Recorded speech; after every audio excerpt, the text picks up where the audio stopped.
পৃথিবীতে যত মানুষ আছে এরা সবাই একা একা একজন একজন করে আল্লাহর কাছে হিসাব দিবে। একসাথে 10 জনের হিসাব দিবে না। চিন্তা করতে পারেন পৃথিবীতে কত কোটি মানুষ চলে গেছে, আর কত কোটি মানুষ আছে, আর কত কোটি মানুষ আসবে। সবার হিসেব হবে একা একা একজন একজন করে।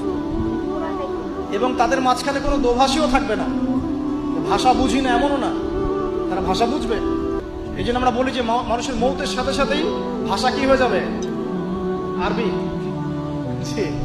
এই জন্য জীবন থাকতে আরবিটা শেখেন। আরবিটা শিখলে কোরআন জানতে পারবেন, বুঝতে পারবেন। আল্লাহ পাক তৌফিক দান করুন, আমিন। তো দেখুন, প্রথমে ব্যক্তির কথা বলা হচ্ছে, সবকিছু বাদ দেন। ইয়া আইয়ুহাল্লাযীনা আমানু, হে মুমিনগণ, তোমরা আগে নিজেদের নফসের খবর নাও, ঠিক আছে? ইত্তাকুল্লাহ, আল্লাহকে ভয় করো, হাক্কা তুকাতিহি, ভয় করার মতো ভয় করো। ওয়ালা তামুতুন্না ইল্লা ওয়া আনতুম মুসলিমুন, পরিপূর্ণ মুসলিম না হয়ে মৃত্যুবরণ করো না।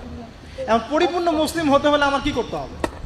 এক কথা, সহজ কথা, কোরআন এবং হাদিসে যা আছে মেনে চলতে হবে এবং রাসূলুল্লাহ সাল্লাল্লাহু আলাইহি ওয়াসাল্লামের আদর্শ ফলো করতে হবে। এটা ফলো করতে গিয়ে যদি আমি হোঁচট খাই, পড়ে যাই, তাহলে কি হবে? আবার উঠবেন, আবার ওযু করবেন, আবার নামাজে দাঁড়াবেন, তওবা করবেন। জীবনের একটা পর্যায়ে পর্যন্ত মনে করেন আপনি হেদায়েতের পথে ছিলেন না, কি করবেন? আজই তওবা করে ফিরে আসবেন। আল্লাহকে বলবেন, আল্লাহ যা নামাজ কাজা করেছি, যা রোজা কাজা করেছি, আল্লাহ মাফ